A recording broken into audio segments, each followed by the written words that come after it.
Olá! No programa de hoje, nosso assunto é mulheres na política.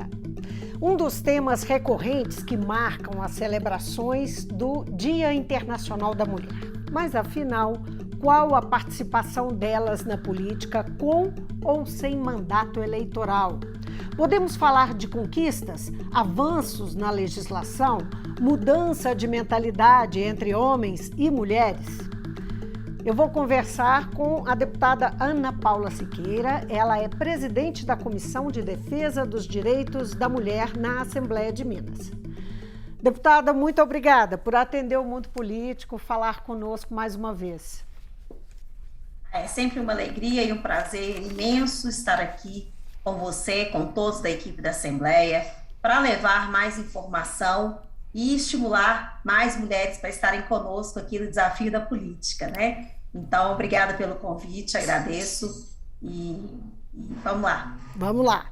Esse ano o voto feminino faz 90 anos, né? Junto com o Código Eleitoral, está completando aí 90 anos. Apesar desse quase um século de criação, o que a gente vê é uma participação da mulher na política ainda muito pequena, muito aquém do desejável, seja no mandato, seja na militância, na atividade extramandato. Que leitura a senhora faz disso? Como é que a senhora olha para essa realidade e para as perspectivas que a gente tem de transformação dessa situação? Bom, primeiramente, acho que é importante a gente trazer os números para que a população possa compreender de fato quando a gente explica, né, dessa baixa presença das mulheres na política. Nós, mulheres, representamos hoje, na população brasileira, 52%. No entanto, nos espaços de decisão política, nas casas legislativas, nós estamos ocupando cerca de 12% no Senado, 15% na Câmara Federal, 12% na Assembleia Legislativa de Minas Gerais. São alguns recortes que eu trouxe, né? 3 casas, para repercutir e para dizer que é o que acontece na maioria das casas legislativas do Brasil. Nas câmaras municipais, a situação costuma ser, inclusive, um pouco pior do que esses dados. Então, fica evidente o quanto que nós, mulheres, ainda temos a percorrer para ocupar, de fato, os espaços de decisão política, né? Nós precisamos aumentar esse percentual e o aumento da participação da mulher na política, ele traz efetivamente resultados significativos e positivos para toda a nossa população. Quando nós estamos nesse espaço de decisão, nós melhoramos não só a vida das mulheres, mas com a vida de todos e de todas. Agora, deputada, sim, antes da senhora andar um pouquinho, eu queria tentar entender o que faz a gente estar nessa situação. Onde, não é? Onde está o problema? Quais são as barreiras? O que impede? Porque se nós pegarmos comparativos, não é, países que têm mais ou menos o mesmo nível de desenvolvimento, de tempo de história, não é? Países que foram colônias como nós, que são países de histórico católico e tal, são países que têm, como o caso do Chile, muito mais participação feminina na política, não é? E tantos outros. O que acontece com a gente? E por quê? Onde que estão as barreiras? Sim. Olha, no debate que nós fizemos no Sempre Vivas 2022, né, em menção ao Dia Internacional da Mulher, realizado aqui na Assembleia, em parceria com outras instituições, com organizações da sociedade civil, com outros órgãos, nós discutimos, inclusive, um pouco dessa questão. E a gente chega a uma conclusão de que, no Brasil, a gente passou por um processo ainda mais intenso de conservadorismo, de machismo, que é o machismo que está enraizado e está estrutural no nosso país, que acabou afastando a nós, mulheres, desse processo mesmo de participação política, né? Nós iniciamos o programa aqui dizendo do voto feminino, né, que foi autorizado só há 90 anos, nós estamos falando em termos de datas históricas, relativamente pouco tempo, né, menos de um século, mas vem seguido de uma série de atrasos ou de pequenos avanços que as mulheres foram conseguindo. Então, a gente ainda tem, no Brasil, uma mentalidade conservadora, não só de homens, mas eu queria também chamar a atenção aqui para um certo conservadorismo até das próprias mulheres, né? Pensa comigo aqui, a gente discutiu isso nas audiências. Se nós somos 52% da população, se nós mulheres votássemos mais em mulheres, será que a gente não mudaria esse quadro pelo próprio percentual, né? Que somos, que representamos? Então, a mulher, ela está exposta a muitos questionamentos, né? Pelo simples fato de serem mulheres. Nós, mulheres, por vezes, temos que trabalhar em qualquer espaço de decisão, mas principalmente na política, às vezes 2, 3 vezes mais que um colega parlamentar ou que um outro político, para mostrar a nossa capacidade, para mostrar a nossa competência. Quando uma mulher assume um espaço de decisão, já um questionamento nato. Será que ela vai dar conta? Né? Então, acho que a gente ainda tem muito para trabalhar para alcançarmos, de fato, essa confiança plena, cada uma em si própria, mas principalmente do olhar da sociedade, que ainda é muito conservador. Agora, deputada, pegando o gancho no que a senhora está dizendo, o gênero, ele pode determinar, a senhora disse que as mulheres, nós somos maioria, nós devíamos votar mais em mulheres, não é? Para dar esse espaço, garantir a presença. Mas será que o gênero é capaz de determinar uma diferença de conduta efetivamente num comando, numa representação de mandato, ou mesmo no comando de uma prefeitura, ou de, sei lá, da presidência? A senhora acredita que só o fato de ser mulher pode fazer diferença? Pode sim. Nós temos exemplos muito recentes agora no enfrentamento a essa, né, pandemia.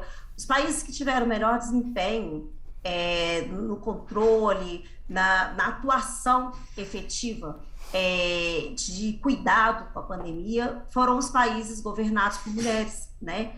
Então, a gente percebe que há uma sensibilidade maior, há um cuidado maior, há uma centralidade no ser humano, e acho que isso colabora muito decisivamente com a nossa perspectiva de gênero, né? Nós, mulheres, acho que é importante destacar aqui que nós acompanhamos a maioria das políticas públicas, vivenciamos, seja porque somos usuárias, ou seja porque acompanhamos os outros, né? Na educação, por exemplo, somos nós, primeiro, que mais estudamos, né? Há dados que mostram aí uma maior participação feminina nas academias, nas escolas, mas também somos as que mais acompanhamos as nossas crianças, né? Como mães, como professoras.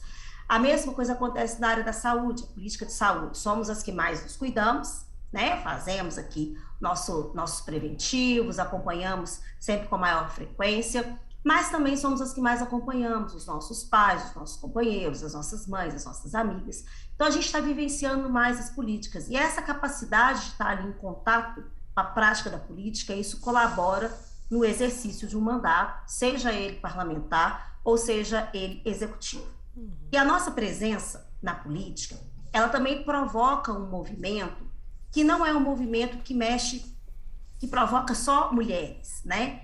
Eu trouxe um dado aqui que é importante, que é da Assembleia Legislativa, que nesta gestão, neste mandato que nós estamos agora vivenciando, já foram apresentados 112 projetos que trazem a temática da política com foco na política de mulheres. Esses projetos, eles não foram todos apresentados apenas pelas 9 parlamentares que temos. Eles foram apresentados, inclusive, pelos deputados. O que mostra que a nossa presença, ela mobiliza mais olhares, ela sensibiliza mais atores e agentes políticos voltados para essa perspectiva. Se a gente for fazer um recorte aqui, esse mesmo período, há 10 anos atrás, nós tínhamos 72 projetos apresentados. Então, a presença de mais mulheres no Parlamento Mineiro já provocou aí um aumento de 55%, né, de proposições que têm foco no fortalecimento das mulheres, na garantia de direitos, ou até em ampliação de políticas públicas. Se a gente comparar, por exemplo, com o ano de 2007, a gente percebe uma lacuna, assim, como que cresceu. A gente tinha naquela época 34 projetos apresentados. Então, estou trazendo esses dados para afirmar que a nossa presença em qualquer uma das posições, legislativo, executivo, né? Ela traz essa sensibilidade e ela certamente colabora para uma visão mais diversa do todo, né? O que faz com que a nossa produção efetivamente alcance melhores resultados. Essa é uma notícia muito interessante, esse dado é muito bacana da gente ouvir. Agora, aí faz pensar o seguinte, para que esse trabalho evolua, cresça, as mulheres têm que continuar chegando e têm que chegar em maior número aos parlamentos, às casas, aos executivos, não é? E isso vem de uma participação nas bases, não é? Nas bases dos partidos, na militância, na representação política sem mandato, mas em conselhos. A gente sabe que tem uma presença. Como é que a senhora vê essa presença, essa movimentação? Nós podemos dizer que evoluiu, né, nesses anos alguma coisa, né, no sentido de ter mais gente entrando na política, participando, mais mulheres? Olha, eu sempre reforço que a participação da mulher ela tem que ser em maior volume, em maior quantidade e também com qualidade em todos os espaços de decisão, tá? Nas instituições, nas empresas, nas associações comunitárias, nos conselhos de políticas públicas, nos conselhos que vão discutir aí outros aspectos na sociedade, a gente tem que ocupar esses espaços e estar prioritariamente nessas posições de decisão, porque a gente vai acumular conhecimento, informação, a gente vai ter mais capacidade para discutir, de fato, assuntos diversos e com, né, uma percepção melhor daquilo que acontece em determinadas áreas. A participação dos movimentos sociais, ela é muito preciosa para aquelas pessoas para aquelas mulheres que vão buscar se ingressar na política, né? A eleição de mais mulheres e a evolução desses debates que a gente tanto promove aqui dentro da Assembleia e que você traz os seus programas, né? Eles vão ficar cada vez mais fortes e vão ampliar a nossa representatividade. Os partidos políticos, eles por si só, através das legislações que foram evoluindo, né, legislações eleitorais, elas já trazem um aumento da participação feminina, né? Todos os partidos têm que ter um percentual de gênero para a composição de suas chapas, né? Então, isso por si só já traz um percentual maior de mulheres. Os partidos, eles devem investir parte do recurso do fundo eleitoral e do fundo partidário, obrigatoriamente para o fortalecimento da política para as mulheres, da discussão dos debates com mulheres. Então, é um outro avanço. Mas nós temos que discutir aqui como que isso está sendo aplicado verdadeiramente nos partidos, né? Um recorte para a eleição, por exemplo. Estamos em ano eleitoral. Não adianta a gente separar recurso para as campanhas femininas, mas esse recurso chegar nos 45 do segundo tempo, sem dar para essas candidatas a efetiva condição de fazer um planejamento adequado para sua campanha, de pensar a elaboração de materiais, se ela for gastar com materiais, impulsionamentos de rede, contratação de equipe, né? E o que acontece historicamente é que muitas vezes, apesar de estar reservado, esse recurso não chega em tempo dela fazer uma boa aplicação. Porque, de fato, então, não há um investimento, deputado. A obrigatoriedade da lei, da composição de chapas prevista em lei, mas ainda não há um investimento real, o desejo de investir? Em alguns casos a gente percebe, até nós já acompanhamos aqui várias candidaturas, vários mandatos que foram perdidos, né, por terem candidaturas laranjas com mulheres, por não terem feito o repasse do financiamento obrigatório para as candidaturas femininas. A gente tem alguns partidos que ainda praticam situações como essa, né? Mas também a gente tem, muitas vezes, o investimento em tempo fora do tempo, vamos assim dizer. Mas né? Isso é falta de foco, não é não? E a falta de foco tem a ver com... Exato. Exato, né? Falta de prioridade, né? Falta ali de realmente investir naquelas candidaturas femininas, porque não basta ter candidaturas, tem que investir nelas. Investir não só recurso, investir formação, né? As candidatas precisam estar preparadas para o contexto político que vão enfrentar, precisam se organizar, precisam serem orientadas como organizar uma campanha, como organizar um processo eleitoral, né? E muitas vezes isso falta, e isso tira a condição dela estar ou não eleita. Uhum. Isso é tão ou mais importante do que, por exemplo, essas mudanças que nós tivemos na legislação, não é? E que vão estar em vigor agora, por exemplo, como o voto para mulheres e negros ter um peso diferente, não é? Para o fundo eleitoral e o fundo partidário, né? Que o partido vai receber. A própria discussão sobre reserva de cadeiras no parlamento, né, que ficou no nível da discussão, a forma como o partido, a direção partidária, quem tem decisão dentro do partido, olha para o lugar da mulher, é tão ou mais importante que essa legislação? É decisivo, né, porque os partidos eles vão receber esses recursos e eles devem canalizar esses recursos para essas candidaturas. As chapas serão compostas por várias mulheres, né, em todos os âmbitos. Então, como que isso se dá? Isso acontece dentro do partido. Então, a direção partidária, aqueles que estão no comando do partido, tem que ter esse compromisso, né, porque senão a política, o recurso ele vai ser concentrado, ele vai ser mal distribuído, mal aplicado, e isso não fará efetivamente um fortalecimento das candidaturas, nem das femininas e nem das candidaturas pardas e negras. A Rede Sustentabilidade, que é o partido o qual eu integro, ele já tem na sua concepção uma percepção diferenciada da participação da mulher na política. Obrigatoriamente, as pessoas que ocupam a função de porta-vozes, que tradicionalmente são os presidentes, né, no TRE vem como registro de presidentes do partido, obrigatoriamente é um homem e uma mulher, fazendo já a paridade de gênero e, com isso, colaborando para que as nossas reflexões e o nosso comprometimento com as mulheres esteja em primeiro plano, né? Mas esse é o desafio que nós temos no Brasil. Nem todos os partidos têm essa composição. Os partidos, às vezes, têm nas suas nominatas 30% de mulheres na sua composição, mas, infelizmente, nem todas as mulheres ativas dentro do partido. Então, esse é um outro problema que a gente tem.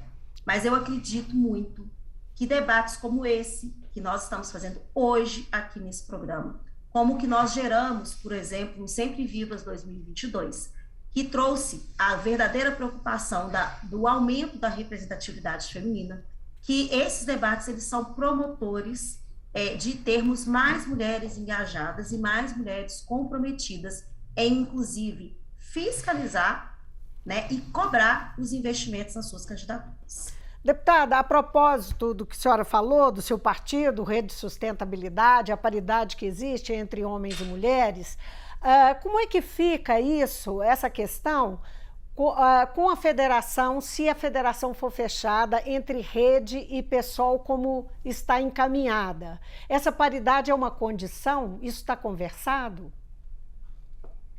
Existem vários pontos, né, que estão em debate para a efetivação da federação, mas um ponto prioritário, e é um ponto de consenso entre os partidos, é o fortalecimento das candidaturas femininas, especialmente também as candidaturas de pessoas negras e pardas. Então, isso não altera a nossa construção eleitoral, fortalece no sentido da gente priorizar mais mulheres dentro da construção das chapas, mulheres que vão ter acesso ao fundo eleitoral e estrutura com suporte partidário para fazer as campanhas. Então, nesse sentido, esse é um ponto de convergência dos dois partidos, né, o fortalecimento das candidaturas femininas.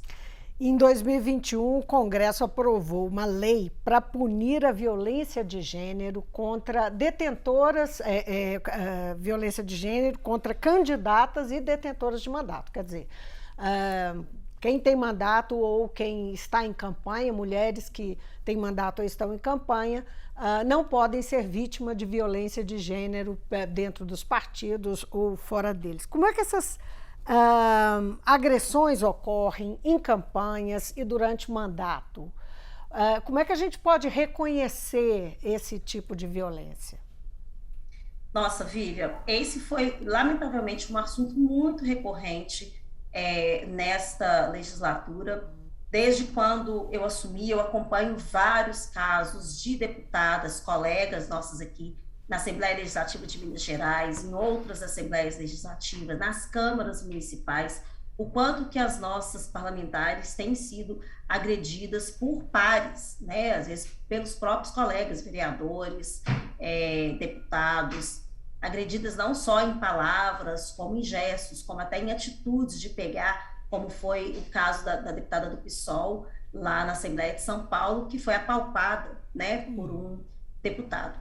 E também ouço e tive a oportunidade de conversar com candidatas que não foram eleitas, disputaram a eleição, relatando, assim, quando elas foram abordar pessoas para apresentar sua proposta de eleição, entregar o seu material, de pessoas que foram até cuspidas, né? E elas entenderam isso, que isso aconteceu pelo fato de serem mulheres, porque uma entregou o seu material e logo na sequência um candidato homem veio entregar e com ele não aconteceu nada, né? Então, a gente percebe que há um crescimento desse tipo de violência, xingamentos, diminuição, né, da pessoa, levantamento de dúvidas, tudo isso pelo fato de ser mulher. É lamentável que a gente tenha que ter uma lei para impedir, né, crimes dessa natureza, mas é mais inaceitável ainda a gente ter pessoas que cometem isso pelo fato de sermos mulheres, né? Então, a violência de gênero na política, ela, infelizmente, está numa crescente. E a gente precisa mesmo trabalhar no sentido de diminuir. Vou destacar aqui, fato recente, né, ocorrido também na Assembleia Legislativa de São Paulo, do deputado que fez uma menção às mulheres ucranianas, né, em guerra, que elas são mulheres fáceis porque são pobres. E isso traduz um pouco de como os homens tratam as mulheres. E aí não é só no ambiente político, né? Essa coisificação, tratar as mulheres como objeto, independente das suas situações, nesse caso, uma situação plena de vulnerabilidade, isso é natural aqui na nossa sociedade, né? E é contra essa naturalização que a gente luta, porque isso repercute também na política e isso repercute, inclusive, na disposição das mulheres se exporem a enfrentamentos como esse. Deputada, merece lembrar que hoje fazem 4 anos da morte, do assassinato da vereadora Marielle Franco, no Rio de Janeiro, não é? E a condição dela de mulher, e de mulher que era uma lutadora e incomodava muita gente por isso, não é? Tem que ser lembrada nesse momento, a propósito da nossa conversa aqui. Pois é, né? A gente tem essa situação e em 4 anos, gente, você não ter identificado as pessoas que cometeram esse crime, né? Você não ter tido de fato uma apuração que chegue a uma conclusão, isso é muito ruim, é ruim para a democracia, é ruim para a garantia das mulheres na política. Ela incomodava bastante, Vivian, porque ela defendia a maior parcela da população. Ela defendia a população vulnerável, a população pobre, a população que está nas periferias, né? Por isso ela incomodou muito, porque a gente, quando assume esse espaço, a gente assume com esse compromisso de representar os lugares de onde nós viemos. Por exemplo, eu venho dessa mesma realidade. Então, ao estar aqui, defendendo ter mais mulheres na política, defender garantia de direito à água, saneamento básico, direito à educação, direito a políticas públicas que vão na perspectiva do verdadeiro enfrentamento, a quebra dos ciclos da violência doméstica, né? Tudo isso é mal percebido por aqueles que querem manter esse olhar conservador e afastar os mais vulneráveis, inclusive nós mulheres, desse espaço de decisão. Então é inadmissível termos hoje 4 anos do assassinato da Marielle, uma vereadora, morta pelo fato de ser mulher. Ela estava incomodando, ela foi morta não foi porque ela estava simplesmente incomodando, foi porque ela estava incomodando porque ela era mulher negra. Deputada, a senhora teve um bebê durante esse mandato, o seu primeiro mandato, inclusive, né? Como é que a senhora descreve essa experiência? Não é uma deputada no exercício do mandato e que foi a primeira vez que a Assembleia se deparou com uma mandatária, uma parlamentar, que ia entrar em licença maternidade. Como é que foi essa experiência, né? Para a senhora como deputada, né? E como mulher. Foi uma experiência, assim, bastante impactante, Vivian, porque eu descobri, né, no ano de 2019, que a Assembleia Legislativa não trazia previsão de licença maternidade para as parlamentares. E aqui fica uma chamadinha de atenção, né? Esse espaço da política, feito para todos e para todas, não prevê licença maternidade, uma licença que é tão básica para nós mulheres, né?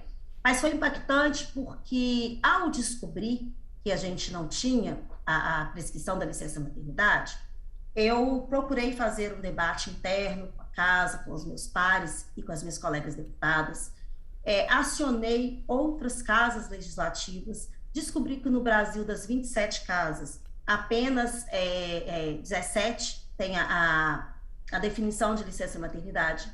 Vi que as licenças elas são definidas de várias formas, né? Desde a garantia daquela parlamentar de continuar exercendo seu mandato com todas as prerrogativas, desde a obrigação de licença imediata com substituição do suplente. E a gente trabalhou muito nesse debate. Várias câmaras municipais também não trazem a figura da licença maternidade, em pleno ano de 2019, onde nós já tínhamos tido um aumento da participação feminina, né, na política. A licença maternidade ela foi incluída na Constituição do Estado de Minas Gerais a partir do mês de dezembro. Não valeu para mim, né, mas valerá para as próximas deputadas. E fica aí o quanto é importante a nossa participação na política.